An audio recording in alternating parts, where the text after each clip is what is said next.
ये वैदिक ज्योतिष में तो कर्मकांड हो जाता है, पूजा पाठ, जो 3-4 दिन की हवन मंत्र और इतने हजार मंत्र। लाल किताब में भी क्या कुछ ऐसा होता है या टोटके से ही खत्म नहीं, हो लाल किताब भी जो है जी। वो पितृ ऋण मातृ ऋण सबको मानती है, और उसकी थोड़ी डेफिनेशन अलग हो जाती है अच्छा। डिफाइन करने की। अब जैसे वो पितृ ऋण के लिए कहती है कि ब्लड रिलेटिव से बराबर के पैसे इकट्ठे कर लो। अच्छा, वहाँ टोटका है, मतलब वो कर्मकांड नहीं है। हाँ, ब्लड रिलेटिव्स है जो हैं जी। वो सारे इकट्ठे होके वो पैसे इकट्ठे कर लो बराबर बराबर सबसे, जी। एक निश्चित अमाउंट, और उसको 100 कुत्तों को एक ही दिन उससे भोजन दे दो। अच्छा। अब ये पहली बात तो आपको ब्लड रिलेशन में कहाँ तक है, आजकल सोशल मूवमेंट है, कोई कहाँ है कोई कहाँ है, फॉरेन में भी है, तो कैसे इकट्ठे करोगे। बिल्कुल। और आजकल जब हम आइसोलेट होते जा रहे हैं, हमें पता ही नहीं हमारे रिश्तेदार कहाँ कहाँ हैं। बाबा और दादा का तो नाम ही नहीं पता नए बच्चों को। एग्जैक्टली। तो अब सवाल ये आया कि पैसे कहाँ से इकट्ठे करें जी। सबके नाम के। फिर 100 कुत्तों को एक ही दिन खिलाना, इससे प्रैक्टिकली डिफिकल्ट, बहुत टफ। थियोरेटिकली बहुत इजी लगता है, बहुत डिफिकल्ट है। जी। तो आप सुबह मतलब रात को शुरू हो जाइए 4 बजे, जी। लेके रोटियां, और सुबह सुबह कुत्तों को भूख लगी है तो खिलाते जाइए इतना, अगर फिर काउंटिंग भी करते जाइए। तो इससे बेटर जो मैं बता रहा हूँ हमारा वैदिक चला आ रहा है, जी। फिर वही उसी पे जाओ भाई। उसमें जो कर्म कांड से वो करते हैं, नारायण नागबली त्रिपुंडी, उससे शांति होती है हमारे पितरों की। तो वैदिक के उपाय और लाल किताब के उपाय दोनों मिलाकर के भी हम अपना कर सकते हैं। बिल्कुल कर सकते हैं। जैसे हमने काल सर्प दोष या पितृदोष का ये उपाय करा दिया। जी। अब उसकी कुंडली में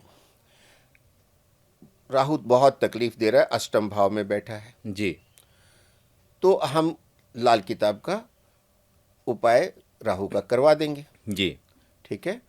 और अगर सूरज 7वें में बैठ के तकलीफ दे रहा है, तो मैंने बताया कि रात को जो 43 दिन तक लगातार 43 डेज तक जलानी है वो रोटी, जी। 43 डेज का, वो कर लीजिए। अब अगर सप्तम में आपके राहु केतु मंगल सूर्य शनि बैठे हैं, शादी में रुकावट आती है। अब अगर शनि 7वें में बैठे हैं, तो शनिवार के दिन एक बांसुरी में देसी खांड भर के सुनसान जगह में दबा दीजिए। तो अच्छा। शादी की रुकावट दूर हो जाएगी। जिन लोगों की ऐसी समस्या है, आजकल शादियां डिले हो रही हैं, सप्तम में शनि है, तो वो ये उपाय कर सकते हैं। अब वैदिक वाला कहेगा भाई इसके तो फिर मंत्रों के जाप होंगे 92,000 और उसके दशांश हवन, तो वहाँ वो डिफर कर जाता है, कितने सरलता से उसका उपाय हो गया और काम करता है। मेरे पास बहुत केसेस आए जिनके लेट हो रही थी मैरिज और 7वें में शनि था। जी। ये उपाय मैंने करवाया और टू ए ग्रेट एक्सटेंट इसमें सफलता मिली। 100% नहीं कहूँगा मैं, टू ए ग्रेट एक्सटेंट। अच्छा सर, क्या जैसे कि एक कोई टोटका है, उस टोटके के सब्स्टिट्यूट भी होते हैं क्या? जैसे आपने कहा रोटी जलाने की बात, कुछ लोग कहते हैं कि किचन में खाना बने और बैठ के उसी किचन में बैठ के खा लो। वो राहु के लिए, अगर आपको अपना राहु अच्छा करना है जी। और मंगल अच्छा करना है, आप किचन के अंदर ही खाना खाइए। जब खाना बन रहा है वहीं बैठ के खाइए, अच्छा। उससे मंगल और राहु अच्छे होते हैं। अपनी जो लाल किताब है उसमें राहु और केतु को बहुत महत्व दिया गया है, छाया ग्रह है। छाया ग्रह है। जबकि अपने वैदिक में देखते हैं कि बाकी ग्रहों का भी उतना ही महत्व है, और लेकिन इसमें ये कहते हैं कि ये 2 ग्रह मूल हैं। जैसे आप कहते थे कि वहाँ हम मतलब जो हमारे मेन घर होते हैं उनको हम देखते हैं, उसी तरह से क्या ये मूल ग्रह होते हैं क्या उनके?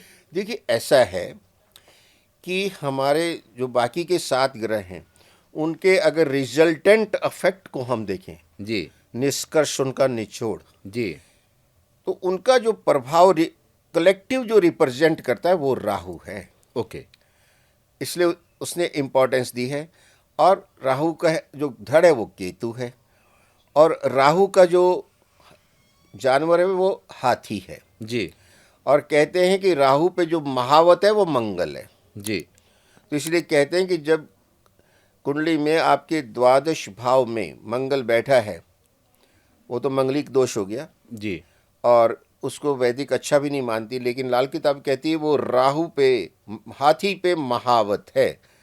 तो अगर आपकी कुंडली में 12वें घर में मंगल बैठे तो राहु आपका ज़्यादा अनिष्ट नहीं करता, वो महावत के कब्जे में रहता है, कंट्रोल में रहता है। आप कहते हैं ना कहाँ डिफर करती हैं, जी। यहाँ डिफर कर जाती हैं कि मंगल 12वें का अच्छा होता नहीं है, हाँ और वो जो है व्यय स्थान है, आप मंगलिक हो गए, वो ये दोष बताती है। लेकिन लाल किताब उसमें भी गुण ढूंढ लेती है कि अगर 12वें मंगल बैठा है तो हाथी पे महावत है, राहु को कंट्रोल कर रहा है, आपके राहु के नेगेटिव इफेक्ट निकाल देगा। अच्छा, एक उदाहरण लेते हैं सर। एक व्यक्ति पहुंच जाता है किसी के पास, और जैसे आप बता रहे हैं कि यहाँ ये पॉजिटिव है, उसमें वैदिक में निगेटिव है।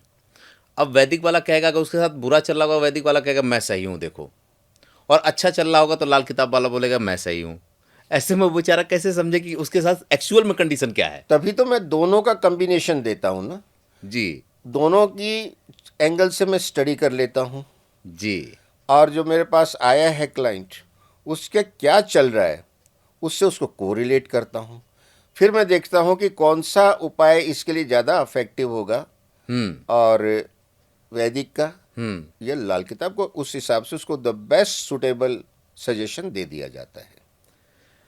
तो एक तरह से देखें तो जो लाल किताब का वैदिक सिद्धांत है, जो उसका तरीका है, वो वैदिक से डिफरेंट तो है, लेकिन है वैदिक का ही वो। आधार वैदिक ही है। आधार वैदिक ही है। तो अगर कोई बहुत अच्छा एस्ट्रोलॉजर बनना चाहता है तो उसको लाल किताब से पहले वैदिक को पढ़ना पड़ेगा। आपने अगर वैदिक नहीं सीखी, लाल किताब तक बढ़ ही नहीं सकते। वैदिक साइंस है, लाल किताब उसकी टेक्नोलॉजी है, और टेक्नोलॉजी कई बार आपके प्रिंसिपल से डिफर भी करती है। बिल्कुल सही बात है। आपसे एक सवाल पूछूंगा, थोड़ा सा आपके लिए क्लिष्ट होगा, या मुझे लगता है कि आप इस पे घुमा के हमको बताने वाले हैं। इन दोनों में से, वैदिक और आपसे मैं बोलूं लाल किताब में से, श्रेष्ठ कौन सा है? दोनों ही श्रेष्ठ हैं, क्योंकि मैंने कहा दोनों का इंटरकनेक्शन है ना। लेकिन क्विक रिलीफ के लिए लाल किताब के टोटके ज़्यादा प्रभावशाली हैं। हाँ, ये मैं भी मानता हूँ कि एक वो तबका जो है, जो ये समझता है कि बड़े एस्ट्रोलॉजर के पास जाएंगे तो एक तो उनकी फीस देनी पड़ेगी, उसका जो वो बता देंगे वो करना बड़ा मुश्किल होगा। तो कम से कम वो तबका जो है, अगर वो लाल किताब को के पास जाता है या लाल किताब के साथ जाता है वो, तो उसकी ज़िंदगी थोड़ी आसान हो जाएगी और उसके लिए ये काम करना भी थोड़ा आसान हो जाएगा। अगर मैं थोड़ा सा ये जानना चाहूँ आपसे कि आपके इस 50 सालों के करियर में आपके कुछ ऐसे टोटके, मैं नाम नहीं जानना चाहूँगा, लेकिन कुछ ऐसे मुद्दों को जानना चाहूँगा जिसको टोटके से आपने सॉल्व करवाया। बहुत मुद्दे हैं ऐसे। 4-5 जो बड़े बड़े शादी के मुद्दे कराए हैं जी हेल्थ के मुद्दे कराए हैं, जी और प्रोफेशन के, और आपके बिजनेस के, फॉरेन जाना चाह रहे हैं नहीं हो रहा है, कहाँ रुकावट आ रही है, उसके टोटके कराए हैं। तो मैंने लगभग ऑल वॉक्स ऑफ लाइफ के एक्सपीरियंस देखे हैं इसमें।